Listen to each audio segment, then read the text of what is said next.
buenas noches amigos, estamos en una edición más de Conversando con Mariela Bianchi a través de la plataforma de la Coordinadora Republicana y también será retransmitido a través del portal La Abeja, VHTV Tu Canal, por Cable Más, Ves Cable, Conectados TV y 29 operadores de cable unidos a la red de la Coordinadora Republicana.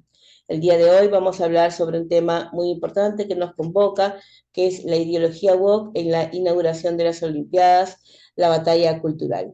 Para ello tenemos como invitado especial al comunicador y periodista muy conocido por todos, Francisco de Pierola, para hablar estrictamente sobre ese tema y los alcances que puede tener sobre nuestra cultura, teniendo en cuenta que nuestros principios, valores y tradiciones sustentan la base de la cultura peruana y la de la cultura en Latinoamérica. Muy buenas noches, Francisco, un gusto tenerte en este espacio. Muchas gracias por la invitación, Mariela. Gracias por la invitación, porque efectivamente, como tú bien has dicho, es un tema de suma importancia que no debemos dejar pasar a la ligera. Ujú. Hemos presenciado todos casi con horror, los que tenemos la fe cristiana, ya sea católica o evangélica, presenciando pues este bochornoso y aberrante espectáculo en las Olimpiadas, viendo pues cómo se burlan de la Santa Cena con la presencia de drag queen y también otros bailes que de alguna manera tenían contenido hasta erótico, Ujú, inclusive había niños en medio del show y de verdad que quienes presenciamos la inauguración no entendíamos cuál era el mensaje que querían transmitir, ya que pues obviamente un evento deportivo como este pues exalta todos los valores que son la competencia, la disciplina, todo lo que tiene que ver con el deporte, que tiene que ujú. ver en el deporte la presencia de drag queen haciendo movimientos obscenos e incluso llegando a tener pues este atrevimiento de burlarse de la fe cristiana.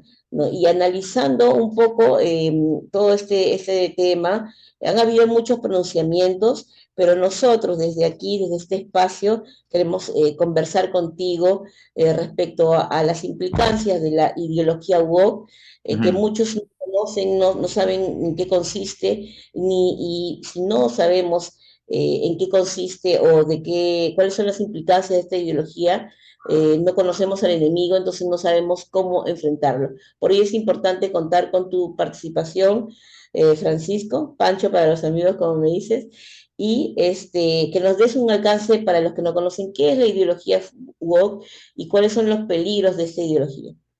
Bien, en primero, un par de apreciaciones con lo que has mencionado ahora, ¿no? Creo que no Ujú. hay que ser necesariamente cristiano o católico para identificar la ofensa que ha habido. Es un tema de respeto.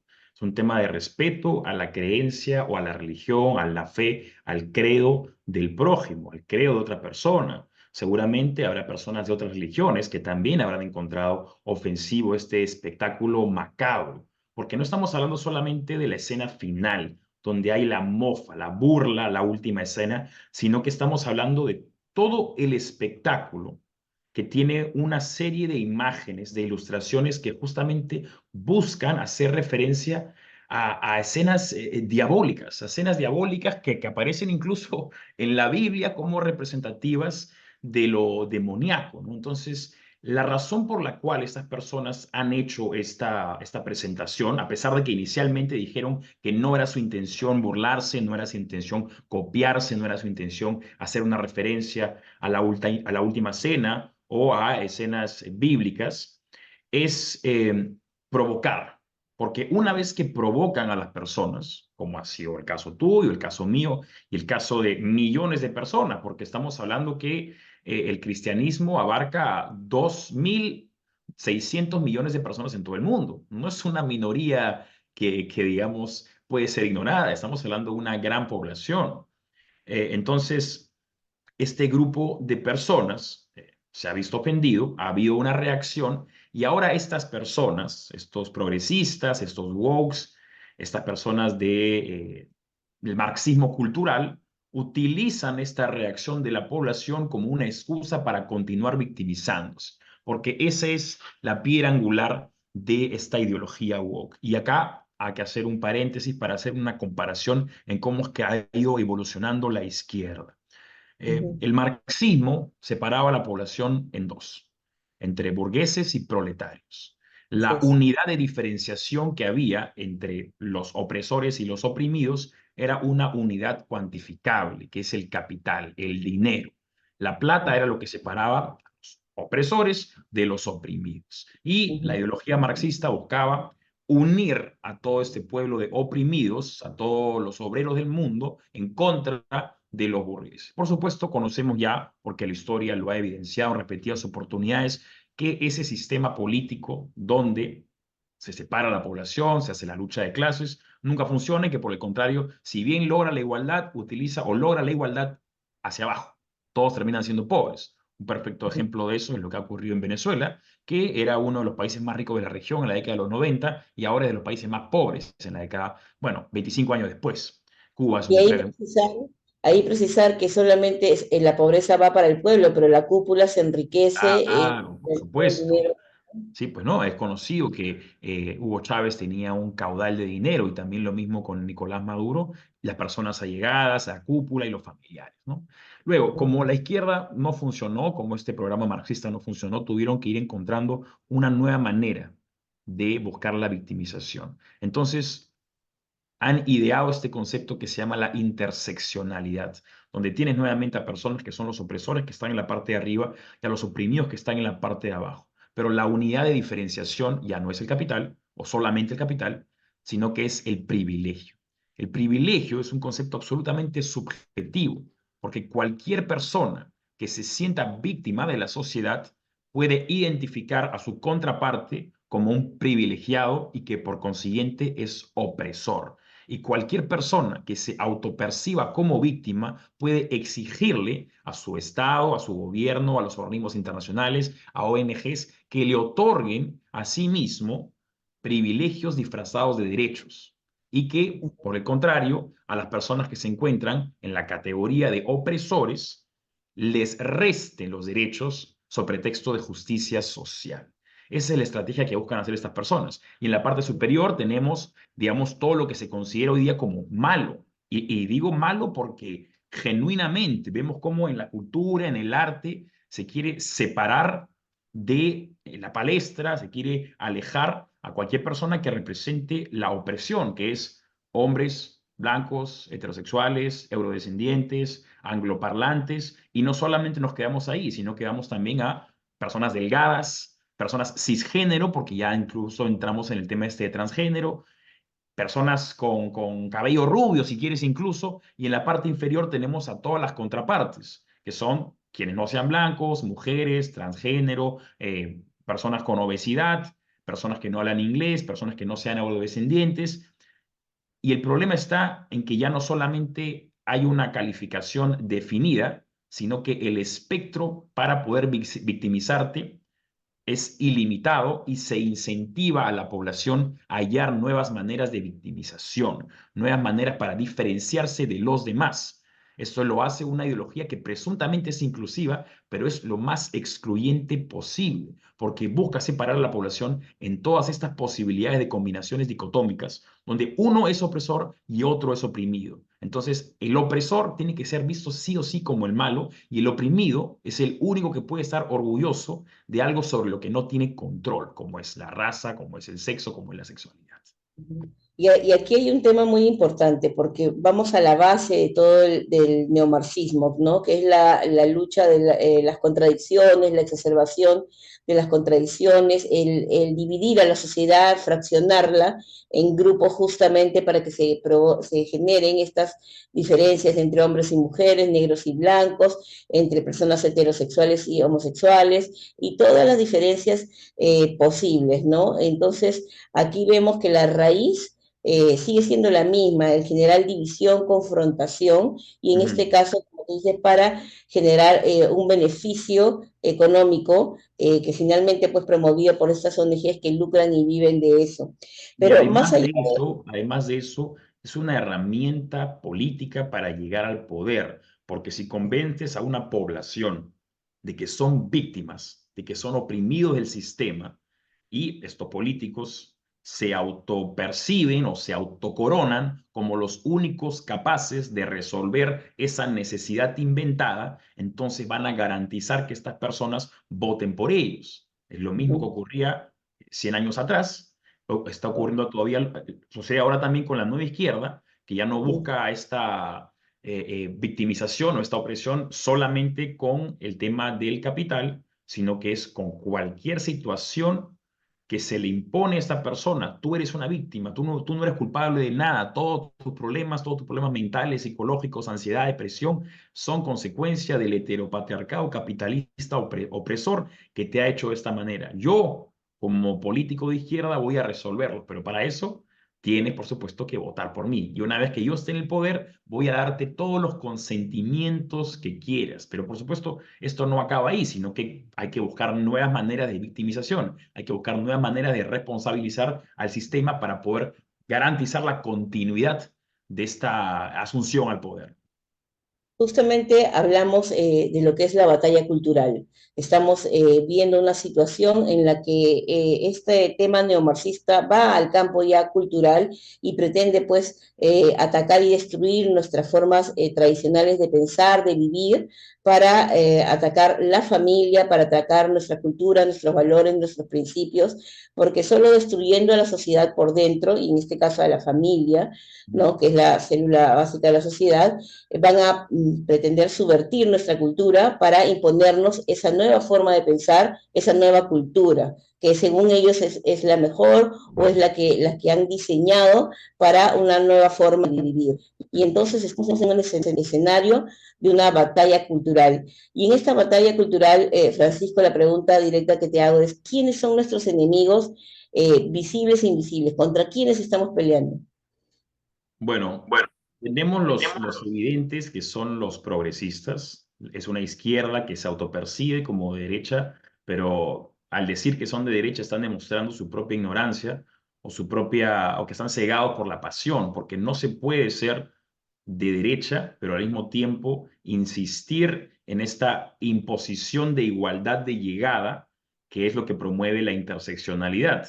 Estos caviares que llamamos acá, por ejemplo, es gente que se dedica a pregonar la igualdad de llegada de la izquierda, pero que se beneficia con la libertad de la derecha. Lamentablemente, bueno, no lamentablemente, sino axiomáticamente, la libertad y la igualdad de llegada, ojo, que es distinta a la igualdad de salida, son contrarias. Cuando digo igualdad de llegada me refiero a que si el resultado de la libertad en una sociedad lleva a aquella desigualdad entre las personas, entre la sociedad, eso no es una consecuencia injusta, es una consecuencia justa porque las personas han partido desde una igualdad y luego la consecuencia, la libertad, ha permitido que cada uno desarrolle sus propias habilidades o a través de la propia suerte de cada uno ha logrado resultados distintos. Pero Uh -huh, esperar que los resultados sean iguales para todos es contrario a la libertad, porque en el segundo, en el que obligas a la gente a que sea igual, estás privándolos de ser libres. Por eso hay una incongruencia entre estos caviares que dicen ser de derecha, pero que absolutamente tienen una ideología o un discurso que se acerca absolutamente a un programa marxista o neomarxista. uh Ahora, -huh, dijiste quiénes eran los enemigos. Son los progresistas, por supuesto, porque ellos son los que están mucho más ensimismados con este discurso de la nueva izquierda, porque el comunismo, si tenemos que señalar acá a personas a nivel nacional, Vladimir Cerrón, los de Perú Libre, el comunismo ya es difícil de convencer a la población de que es un camino viable, a pesar de que ganó un proyecto comunista en las últimas elecciones, pero eso es lamentablemente por el odio antifujimorista que existe, que también ha sido parte de cómo es que la izquierda se ha apropiado de la educación en los últimos 25 años y ha finalmente producido una sociedad que es extraña a la realidad de los noventas, que uh culpa al -huh. fujimorismo de todo. Pero en fin, ese es un tema para otra discusión. Tienes a los progresistas entonces, que son los más ensimismados para promover este tipo de discursos de interseccionalidad. Y tienes a la izquierda más radical, la izquierda más comunista, más arcaica, si quieres, que es conservadora en lo social. Así Entonces hay es. una incongruencia ahí porque entre ellos se odian, pero se necesitan, y entre una derecha conservadora con una izquierda conservadora también se odian, pero se necesitan. En fin, Finalmente, lo que tenemos es que en la izquierda no se puede confiar nunca, ¿no? Porque ya vimos cómo Perú Libre se terminó casando con Verónica Mendoza en las elecciones, hicieron un pacto para poder llegar al poder. Entonces, la izquierda siempre va a preferir asociarse con la izquierda, a pesar de que haya matices entre sí, que asociarse con la derecha. Eh, Esos son los enemigos principalmente, ¿no? Las personas que están identificadas con el progresismo, porque además son abanderados de la igualdad, de la tolerancia, de la inclusión, de la felicidad, del amor. Entonces han logrado apropiarse del lenguaje, han logrado apropiarse de palabras para que justamente, para que cualquier persona que ataque a estos individuos sea visto por la sociedad inmediatamente como todo lo contrario, como un intolerante, como un machista, como un xenofóbico, como un racista, porque ellos son los abanderados de lo contrario. Entonces, uno no puede darles la contra a estas personas. Quien le dé la contra a una persona que se encuentra en el plano inferior de esta interseccionalidad, automáticamente se convierte en un opresor. Ujú. Justamente en este tema hemos visto que desde 2016 hemos estado liderando un activismo muy fuerte contra lo que es la ideología de género y el enfoque de género como política pública que se Mm, estableció con todo su marco legal y una serie de lobbies pro género que se enquistaron y se tradujeron en leyes, incluso poniendo al Ministerio de la Mujer como el abanderado de la implementación del enfoque de género en todas las políticas públicas. Y hemos visto hasta la fecha, desde su imposición, digamos, que no se ha traducido en reales beneficios a superar la supuesta desigualdad entre hombres y mujeres y ha servido simplemente para subvencionar consultorías y una serie mm, movimientos pues que definitivamente sustentan este progresismo que yo le diría más que vive de los recursos del Estado y que no produce nada. Y en este punto, yo lo que te quería preguntar es, la parte cultural, en el tema de educación, si bien han avanzado en su momento, abordaron los textos escolares y hubo una denuncia incluso cuando Flor Pablo fue ministra de Educación, donde había textos obscenos, ¿no? Que promovían la masturbación. Eso se denunció, pero ahorita, ¿hasta qué punto pues, podemos decir que la educación ya está libre de todo este enfoque de género o la ideología de género que infestó los textos escolares? Es más, incluso el lenguaje proterrorista, ¿no? Llamando conflicto armado interno a lo que fue terrorismo para todos. Entonces, hay un campo importante que tomar, que es la educación. ¿Cuál es tu lectura de la situación actual de la educación en el Perú? Has hecho una pregunta muy importante, que es ¿cuándo vamos a poder decir que nos hemos librado de esta ideología de género? Y la respuesta es nunca, porque el día en el que uno deja de luchar por esto, pierde. Ellos no van a parar, jamás. Entonces, eso de pensar, listo, ganamos, ya sacamos a los caviares del poder. No, los caviares están bien enquistados en el poder. Tal vez ahora no tienen tanto poder, no tienen tantas personas en el aparato estatal como lo tenían en gobiernos anteriores recientemente, pero están a la espera, están ahí a punto de salir cuando tengan la oportunidad. Y las próximas elecciones van a ser claves, cruciales para ver cómo es que nuevamente se va a repartir el poder entre personas con dos dedos de frente o personas caviares que tienen al final una ideología que es macabra. Hay que decir las cosas claras. La ideología de género es macabra intrínsecamente. Para comenzar, el género no existe, existe el sexo. El género es un término que ha sido acuñado para convertir la personalidad de un individuo en una etiqueta demográfica justamente para poder utilizarla como herramienta de victimización. El género no existe, existe el sexo que es hombre o mujer, o llámalo si quieres masculino o femenino, o llámalo si quieres de manera cromosomática, XX o XY. No hay otra variación posible. Lo que sí hay e inmensamente variaciones posibles es la personalidad, o si quieres la masculinidad o la feminidad. Pero no hay un hombre que sea más hombre que otro. Puede haber hombres que sean más masculinos, más femeninos, mujeres que sean más masculinas o más femeninas, pero son igual de mujeres entre sí, porque el grado, la nomenclatura de mujer, la nomenclatura de hombre es inamovible, está basada por un tema cromosomático, no se puede cambiar. Entonces, el género se ha inventado justamente para hallar nuevas maneras de victimización, porque si ya no estamos hablando de dos géneros, ya ni siquiera de tres, y ni siquiera de cuatro, estamos hablando de Sí, un de tanto que han espectro. creado. Estamos hablando de un espectro ilimitado. Cuando permites que haya un espectro ilimitado, Mariela, eso significa que todas las posibilidades son, valga la redundancia, posibles. Entonces yo te puedo decir ahora que yo me identifico como una nota musical. Suena ridículo que yo te diga que soy una nota musical, pero si es un espectro ilimitado, entonces yo puedo ser una nota musical, porque la biología de género me lo permite. Ya no hablamos solamente de ser hombre, mujer, no binario, la ausencia de hombre y mujer o hombre y mujer juntos, que también es una cosa. Ya estamos hablando también de personas que se identifican como animales. Estamos hablando de personas que se identifican como estaciones del tiempo. Esto no es broma. En redes sociales uno puede encontrar Increíble. personas que se identifican como verano, se identifican como verano. Eso de ahí es una, un trastorno psicológico definitivamente, es una desesperación por ser parte de, una desesperación por llamar la atención, una desesperación por pertenecer a una sociedad que cada vez exige, digamos, más, eh, ser más extrambótico para llamar la atención. Entonces, tienen que buscar nuevas maneras para poder garantizar esa continuidad de atención. Ahí está un punto muy importante. Estos trastornos, digamos, son comúnmente llamados por el lenguaje ya en psiquiatría disforia de género.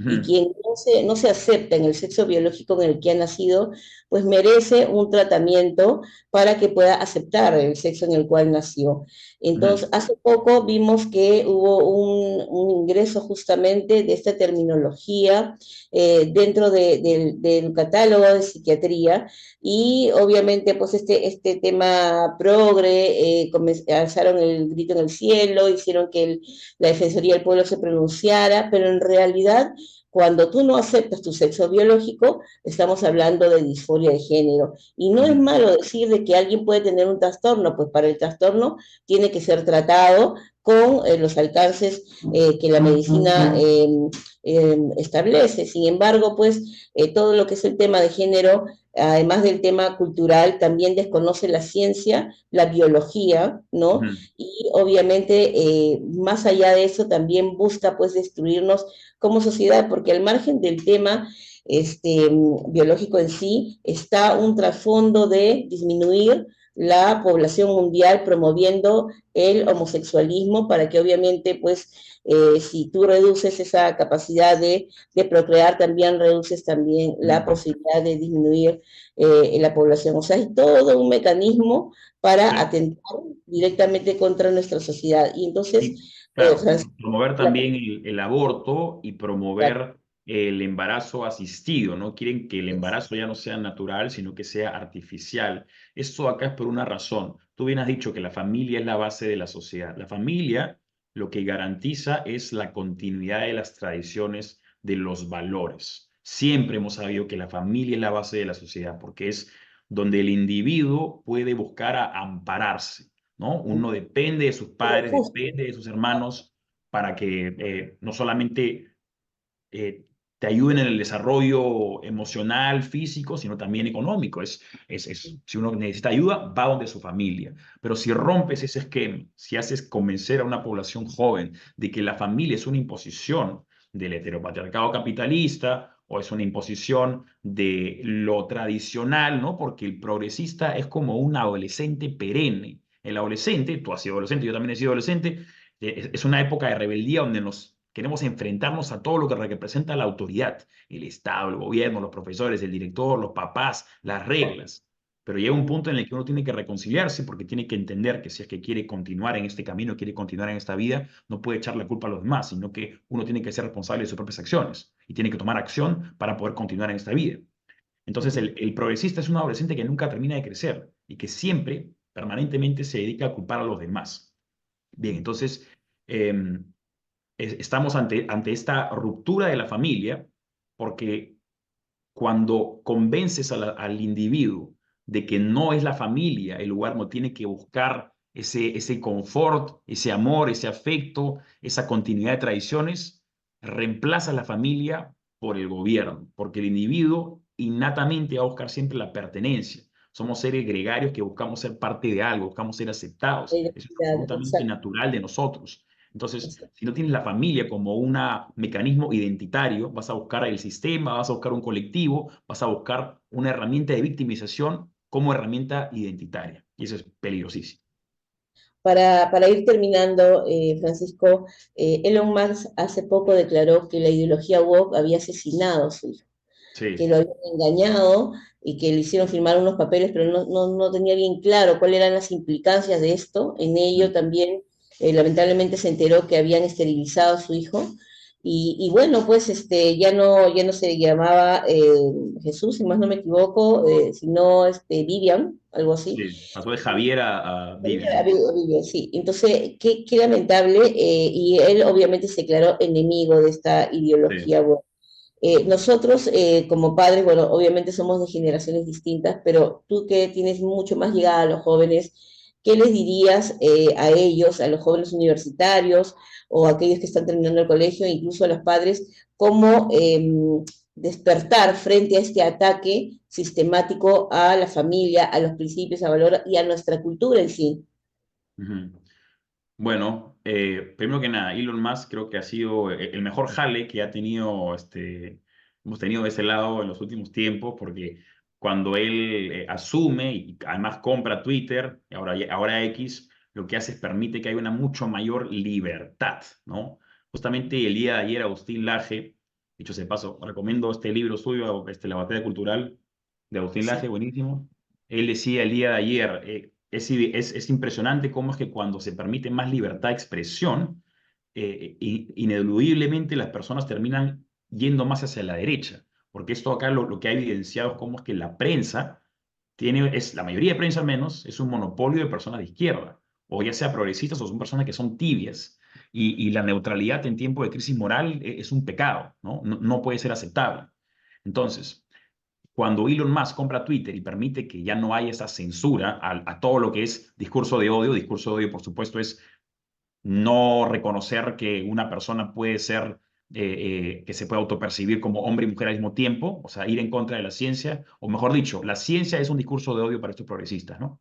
es. Entonces, creo que ha sido bastante positivo para la sociedad que Elon Musk haya comprado Twitter o X, y el discurso que tuvo el otro día fue bastante fuerte, ¿no? Porque un padre diga que su hijo está muerto, a pesar de que digamos, biológicamente no lo está, pero que lo diga es fuerte, ¿no? Y es un testimonio bastante potente que debe servir para los padres, para que sepan, oye, tu hijo está tratando de ser convencido, ya sea por el Estado, ya sea por sus profesores, ya sea por la televisión, por los medios, por las redes sociales, de que esto es una posibilidad. Entonces, si tu hijo lamentablemente cae en depresión, tiene una crisis existencial, puede que le vendan este camino como una herramienta de salud, como un mecanismo, como una solución, cuando definitivamente no lo es, ¿no? No, así Y es. ahora lo que tú decías, ¿qué se le puede decir a los jóvenes? Bueno, no le crean a sus profesores, lamentablemente, no le crean a todos sus profesores. Cuestionen todo, investiguen. Cuestionen todo, ¿no? Busquen sus propios libros, lean, contrasten, ¿no? Porque las redes sociales lamentablemente también están hechas a través de un algoritmo y solamente te van a mostrar lo que ya antes ha mostrado interés. La gente está mucho más predispuesta a seguir creyendo una mentira que a aceptar una verdad. Entonces, Ujú. si has estado programado en los últimos años a creer algo como si fuera ineludiblemente lo cierto, es difícil que esa persona tenga la madurez suficiente como para aceptar esto como un error y tomar esto como la verdad. Pero lamentablemente, sí, pues es cuestión de tener esperanza, no perder la esperanza, y de que personas como tú y yo no bajemos la mirada y no permitamos que haya profesores en colegios caros de Lima, Sí, universidades caras también. Universidad Cara de Lima, donde no solamente enseñan esta doctrina progresista como si fuera crucial, ¿no? En los colegios deberían centrarse en razonamiento matemático, razonamiento verbal, razonamiento lógico, comprensión lectora. Un niño no necesita saber cuántos géneros puede haber, eso no es algo realmente útil para un niño, pero ya ves cómo desde muy pequeños están adoctrinando a estas personas que más adelante puedan tener esta actitud contestataria hacia el sistema heteropatriarcal capitalista.